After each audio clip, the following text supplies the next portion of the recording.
Wabarakatuh. Waalaikumsalam warahmatullahi wabarakatuh. Baik, di sini kami dari kelompok 3 akan menampilkan hasil diskusi kami yang berjudul Manajemen Memori. Yang sebelumnya kami hormati Pak Lukman Hakim Siregar selaku dosen pengampu sistem informasi dan kepada teman-teman kami sekalian. Untuk moderator saya sendiri yang bernama Muhammad Iqbal Siregar. Untuk pemateri pertama yaitu Nisa Rani. Untuk kedua saya sendiri dan yang ketiga Widya Damian. Baik, untuk pemateri pertama kami persilakan. Pengertian manajemen memori. Memori manajemen adalah tindakan mengelola memori komputer. Kebutuhan utama manajemen memori adalah untuk menyediakan cara untuk secara dinamis mengalokasikan bagian-bagian dari memori untuk program atas permintaan mereka dan membebaskan untuk digunakan kembali ketika tidak diperlukan lagi. Ini sangat penting untuk setiap sistem komputer canggih di mana lebih dari satu proses mungkin berlangsung setiap saat. Saya kembalikan ke moderator. Baik, selanjutnya akan saya bacakan. Kemudian ialah organisasi logika. Satu, konsep binding. Binding adalah proses penempatan suatu item di dalam lokasi memori tertentu. Binding dapat terjadi pada moment time bila letak dan alamat memori sudah diketahui sebelumnya. Kedua ialah dynamic coding. Tidak semua bagian program diambil dari memori, hanya bagian yang diperlukan saja yang harus tinggal di memori. Dan yang ketiga ialah dynamic linking. Konsep sama dengan dynamic coding, bedanya dilakukan pada saat link. Dengan adanya dynamic link tidak perlu membuat duplikat rutin yang banyak, cukup dari depan sharing. Dan yang terakhir ialah overlay, yaitu membagikan program yang besar menjadi bagian yang lebih kecil dan sehingga dapat dibuat dalam memori utama. Yang selanjutnya akan dibacakan oleh pemateri ketiga. Baik, di sini saya akan menjelaskan tentang strategi manajemen memori. Yang pertama itu dukungan hardware. Ada 5 bagian. Yang pertama kinerja, fragmentasi, relokasi, swapping, dan proteksi. Dan yang kedua itu ruang alamat, logika dan fisik. Ada 2. Yang pertama alamat logika diturunkan oleh CPU dan yang kedua alamat fisik diturunkan oleh memori. Yang ketiga itu ada swapping. Suatu proses dapat diambil alih sementara dari memori ke suatu tempat penyimpanan. Swapping terjadi pada multiprogramming dengan partisi dinamis. Sedangkan pada monoprogramming dan multiprogramming dengan partisi statis tidak ada swapping. Yang ketiga, pencatatan pemakaian memori. Tujuan untuk mengetahui memori utama yang masih kosong dan yang sudah terisi. Dan yang terakhir ada monoprogramming. 3 cara alokasi memori untuk monoprogramming, sistem operasi dan user program ditempatkan pada RAM.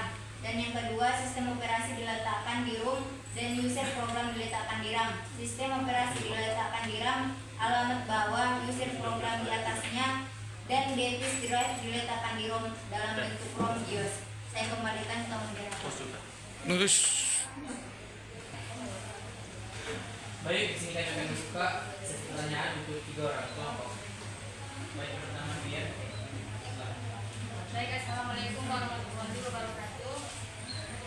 Warahmatullahi wabarakatuh. Waalaikumsalam.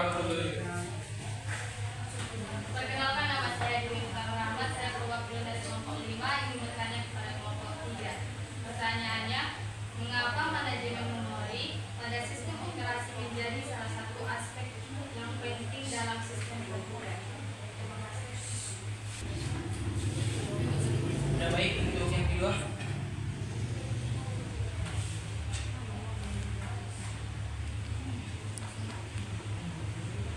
Baik, kalau tidak ada kami akan Tidur.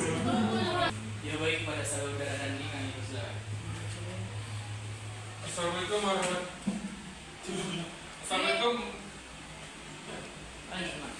warahmatullahi wabarakatuh. Perkenalkan, nama saya Desi Dewi Tanjung, SPM 215007.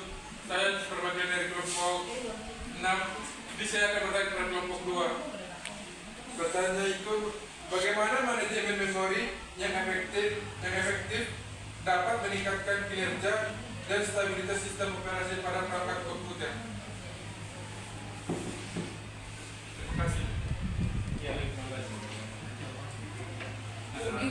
Ya, selanjutnya akan di Ramadan. Assalamualaikum warahmatullahi wabarakatuh. Waalaikumsalam warahmatullahi Perkenalkan, nama saya Nurhani. Saya dari kelompok 1. Saya ingin bertanya kepada kelompok 3. Gimana pertanyaannya? Apa perbedaan dan persamaan dari dinamik loading dengan dinamik linking pada makalah kalian? Terima kasih. Ya baik, terima kasih untuk yang bertanya. Jadi kami untuk mencari jawaban dari kamus. Baik, di sini kami akan menjawab pertanyaan dari saudara Duyan Saudari. yang akan dibacakan oleh Rizana. Saudara dia. Gimana tadi pertanyaannya? Mengapa manajemen memori pada sistem operasi menjadi salah satu aspek penting dalam sistem komputer? Pengelolaan memori utama sangat penting untuk sistem komputer, penting untuk memproses dan fasilitas masukan atau keluaran secara efisien. Baik, di sini saudari Widya akan menjawab pertanyaan dari Ramu. Baik, di sini saya akan menjelaskan tentang pertanyaan dari saudari Rama, yaitu perbedaan dan persamaan dinamik loading dan dinamik linking. Sedangkan perbedaannya, dinamik loading itu tidak semua bagian program diambil dari memori, hanya sebagian yang diperlukan saja yang harus tetap tinggal di memori.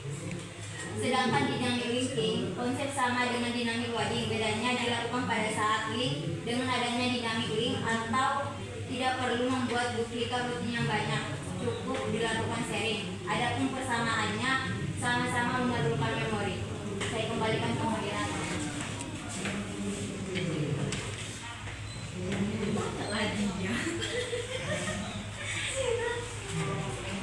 Ya, apakah saudara ini Pak? Ya baik, apakah saudara Rahma ini mau jawab dari kami? Ya, terima kasih. Baik, di sini saya akan membacakan jawaban dari saudara Dandi, yaitu bagaimana manajemen memori yang efektif dapat meningkatkan kinerja dan stabilitas sistem operasi pada perangkat kemudian. Manajemen memori salah satu juga terpenting dalam sistem informasi, karena hal ini menentukan bagaimana memori fisik yang tersedia dialokasi dan dibagi di antara proses yang berjalan, dan bagaimana memori virtual tersebut diimplementasikan dan dikelola dalam artikel manajemen memori tersebut. Apa jawaban dari saya?